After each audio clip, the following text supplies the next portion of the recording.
Hey, what's up, you guys? This is Curtis with Show Up Lifestyle, also the author of the 9 to 5 Escape Plan, which I'll have in the link below. So, I want to start this off with how to change the narrative in your head. And there's going to be three parts to this. And at the end, I'll be talking about some of my personal, problems I've had with my narrative and what I've done. But I want to get through fundamental practices right now that you can actually use and steps that you can take to change the narrative in your head. And there's three parts to this, and it's going to go with understanding your narrative, steps to take towards, writing down this narrative, and then proofreading what you wrote and how to transform that. So to understand your current narrative, you really want to, think about what's your current thoughts. What are you currently thinking? A lot of people, um, don't meditate and they don't really think. People spend a lot of the time all day reacting, and just consuming, information. And a lot of the times, like, I was thinking about it the other day. When you watch a movie, you're not even really consuming information. I mean, a little bit, but as much as you are consuming emotional states, you're just, that's the excitement in watching a movie is the switch and the turns of the emotional states. You're excited, and then you're sad, and then you're mad, and then you're angry, and then it's going back all these steps. But I don't want to get too far off the topic. So think about your thought patterns. You know, you there's a script that you play in your head, and in order to change that script, you have to realize that this script is playing in your head. You're programmed to think a certain way. And it took me a while to realize that, but you're programmed to think a certain way, and it's through things that have happened to you, part of your experience through life and how you've developed as a young adult. So these scripts continue to play in your head. So what I want you to think about is, for a few days, think about what negative thoughts you have going on. What negative thoughts continue to rise in your script, the script that's playing in your head, your programming, your software. And, focus on that and try to write those down. Try to get those thoughts out out on paper. Focus on your narrative throughout the day. When you get in a situation where you're at work and you go, man, I don't want to be here. I'm wasting my time here. And you want to capture those thoughts when you're thinking them, and start saying to yourself, okay, that's a script. That's a script. That's something I've been training myself. That's a way of thinking that I've trained myself to think this way. Or, not necessarily you trained yourself, but somewhere down the road, that script stuck with you and you've replayed it in your head every day. Some people, you have many episodes in your life, and somebody might have a bad episode on episode 1, and they never go to episode 2. They just keep replaying episode 1 in their head over and over again. So here's the trick, guys. This is part 2 right here. Write down your thinking. Write down all the thoughts that you're having in your head.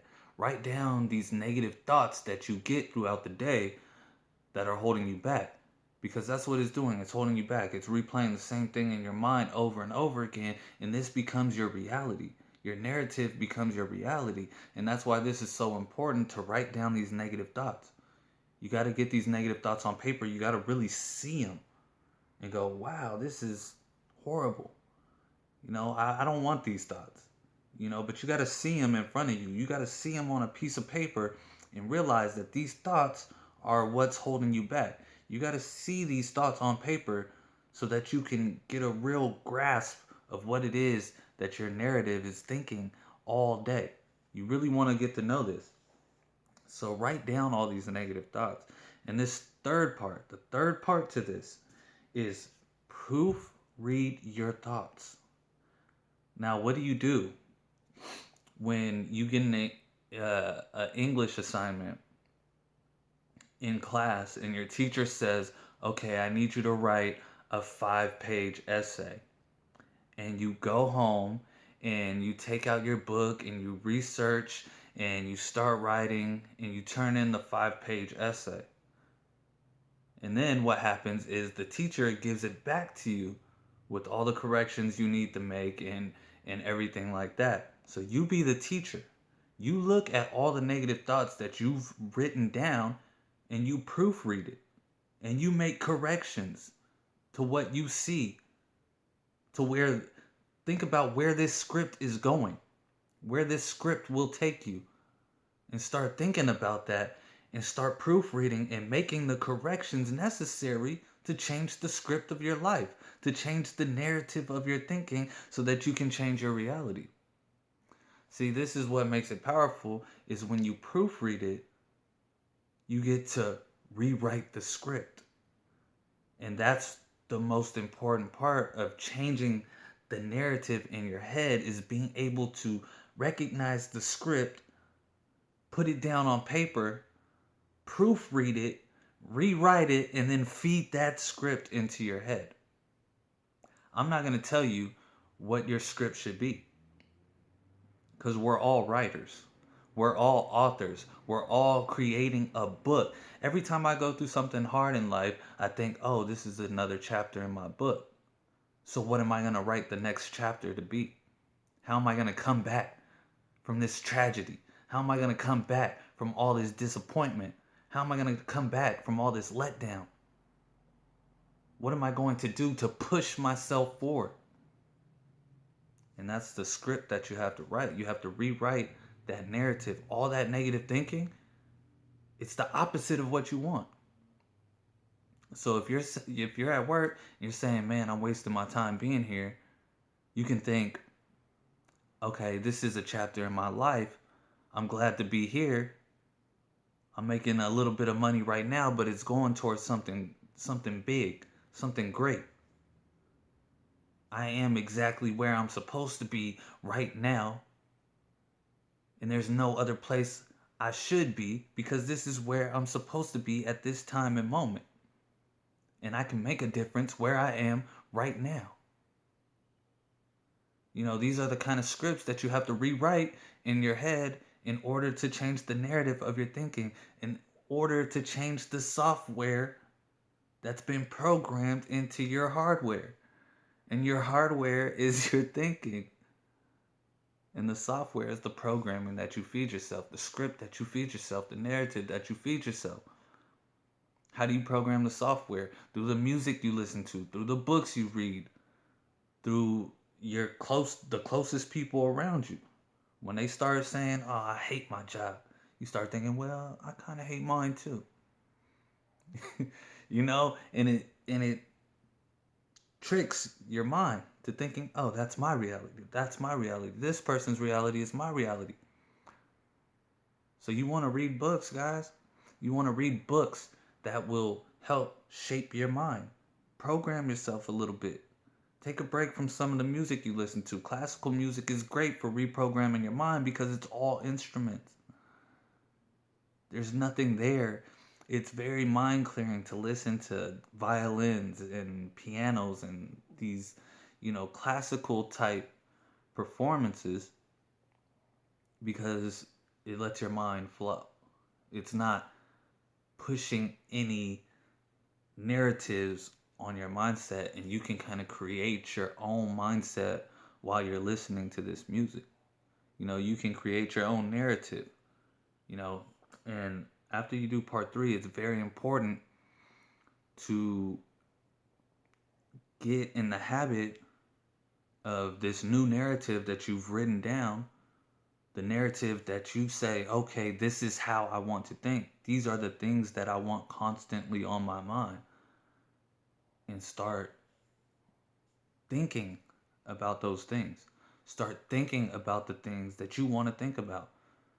After you rewrite your narrative, make sure that this narrative is playing in your mind. And a lot of people, they do it for a day and then they go, oh, this doesn't work. This doesn't work, um, and they get thrown off track and they start saying it doesn't work, and then it doesn't work. And I think what people need to realize is processes like this take years.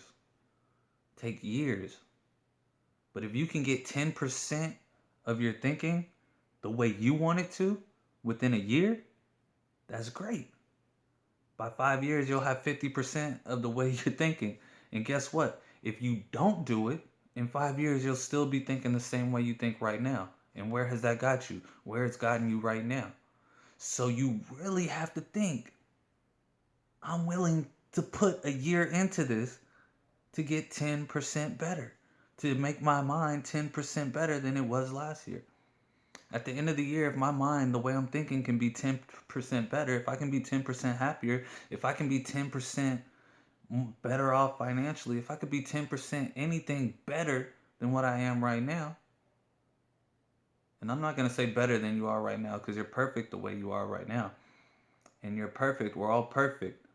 But if you can be 10% more of the human being that would make you more satisfied with yourself, then wouldn't that be a great accomplishment? Isn't that something to struggle for a year to try to improve?